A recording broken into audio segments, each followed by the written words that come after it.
Wow, Heather, is there anything you don't do? That is a question I have heard a lot in my life. And maybe I set myself up for it. Valedictorian of my high school, varsity softball pitcher, number one in my age group for 10 half marathons. Those are just some of the achievements this overachiever has achieved. In fact, the comment, "How do you do it all?" acts as some sort of invisible fuel, pushing me to be all that I can be. Complete with the polished appearance that makes it all look so natural, so easy, so attainable. And I can judge how successful my facade is by the comments that continue to come my way. "Heather, you always look so beautiful, so stylish. How do you do it?" "Heather, you are always smiling and so positive. What are your secrets?" "Heather, you always look so fit. You're so tiny. What do you do?" "Heather, you are always traveling and away, so involved in your community, so successful at your career. How do you find time for your husband and your kids?" I know these comments are meant to be compliments. I also know the more compliments I earn, the greater the accumulation of pressure, anxiety, doubt, and insecurity pile up. The more perfect I strive to be on the outside, the greater my obsession with my lack of perfection. There is a fine line between all that I can be and the inevitable more than I can be. This juggle between doing my best, looking the part, and fitting in began at an early age. When I was 8, I found myself starting all over when Dad took a job transfer with this company from Minneapolis, Minnesota to good old Towanda, Illinois. New friends, new state, definitely new scenery and climate.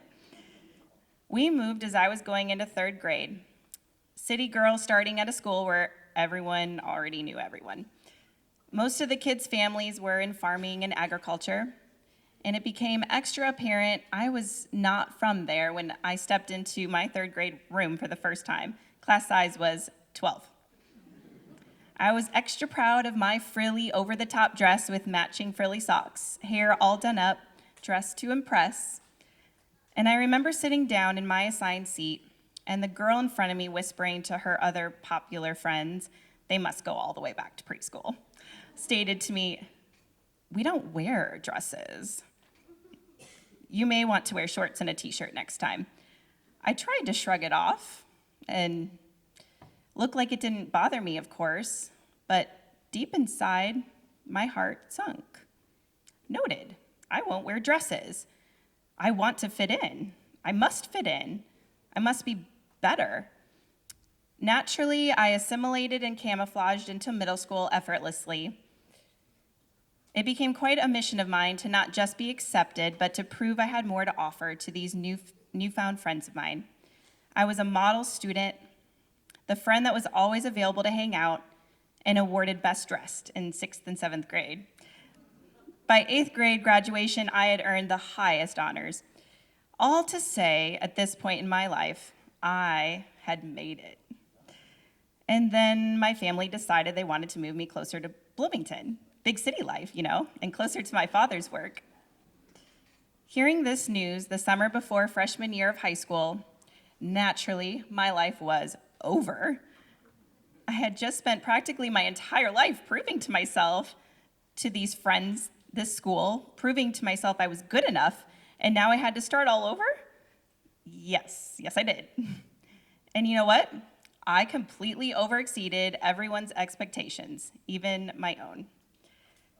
I was involved in so many organizations, I cannot list them all here tonight. Held positions in all of the clubs and studied way more than a typical high school student does, and made lifelong friends. I graduated as valedictorian of my class, but somehow, even that achievement was not enough for me. It meant I needed to prove myself again, and do it better again. As I began my tenure at Illinois Wesleyan University here in Bloomington, Illinois, there was no other option but to take the highest route next, the pre-medical program to set myself up for becoming a medical doctor. I always had a passion for health, wellness, and medicine, and I did extremely well at college. I mean, would you expect anything less of Heather? I kept checking all the boxes, busied myself with organizations, studied extremely hard, and outperformed even myself.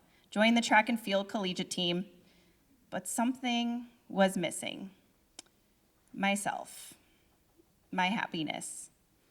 If I was outshining every grade, attending every study group possible, why was there this dissonance within myself? I realized for the first time in my life that I was on a track that was the obvious expectation. Not one that lived up to my own ambitions, my pursuits, my joys. I was challenged, over-challenged, to the point of utter exhaustion. I went from having everything under control to utter chaos, but still I had to keep living up to the expectations set for me, right? During this period, I spiraled into an over-obsession of controlling all other aspects of my life. My weight. If I didn't know how to control the journey Heather was on, I did know how to control my eating habits. How much or little I should eat. Who to avoid so they didn't notice how little I was actually eating. And I sunk further and further into an eating disorder. The feedback I received affirmed that I was in control. I kept receiving compliments of how amazing I looked, how good my outfits looked on me. However, the reality was it consumed me.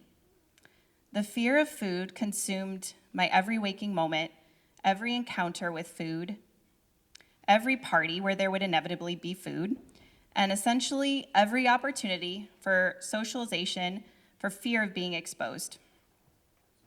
This existence mirrored the inexhaustible desperation of not living up to the perfect Heather, but coming pretty damn near close. Close isn't good enough, though, is it? It's not perfect. After graduating from Wesleyan, I moved to Rochester, Minnesota. I decided to enroll in a year internship at Mayo Clinic during the year in between and work 3 odd jobs because, well, that's what typical medical students do, right? Taking a gap year to figure out oneself is now normalized and embraced. Then it felt like I was a failure, surely a target for others' mockery and judgment. There was something comfortable and safe about Minnesota for me. Was I embarking on a new opportunity and adventure, or was I simply running away from something or myself? Too early to tell, but I certainly was in full steam ahead Heather mode to find out either way. What does a typical post-baccalaureate degree student do with her life before her next move to utter perfection? Work at a trendy, slightly pretentious, but understated, cool Alsatian French wine bar restaurant, obviously. Now, it's not to say during this time I didn't discover my true love of fine French and German wine. However, it also paralleled my ever-catalytic decline of my perception of myself and subsequently my body weight. It became a cyclical Groundhog's Day effect.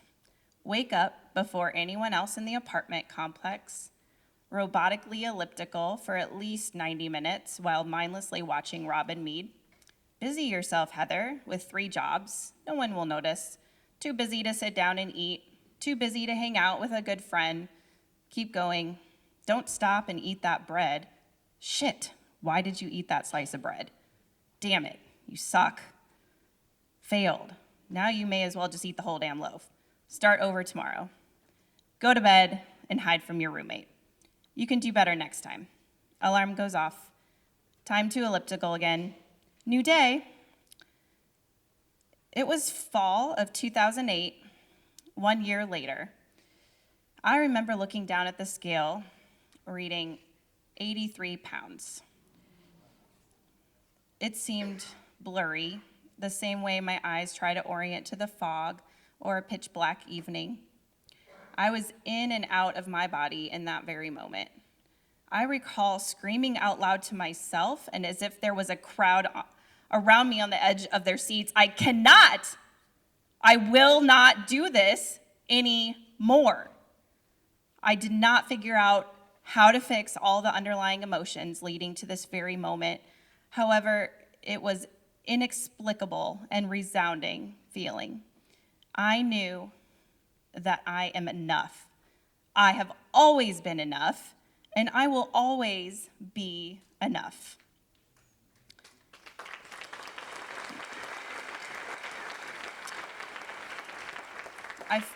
I felt a love that was palpable, everlasting, and authentic.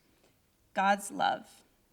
I remember feeling good enough for the first time, perfect in his eyes, now, then, and always.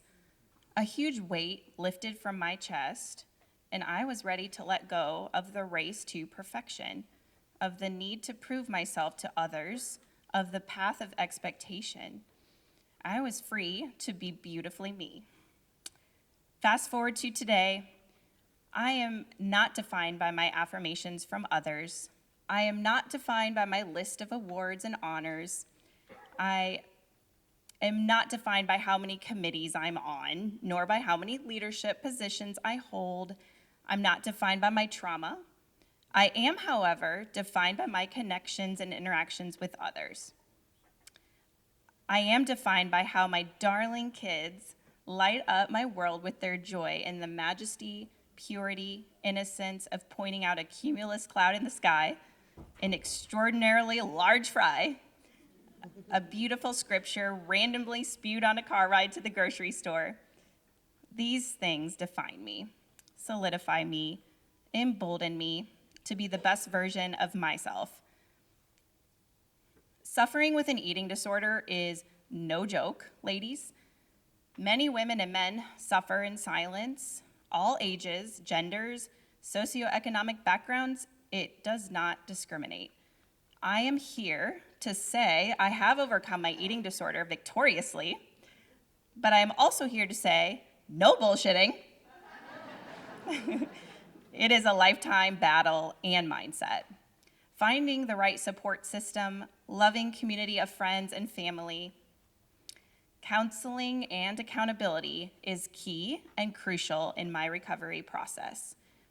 Today, I stand not so perfect and perfectly in love with the realization of who I am designed to be in this world. Heather Miller.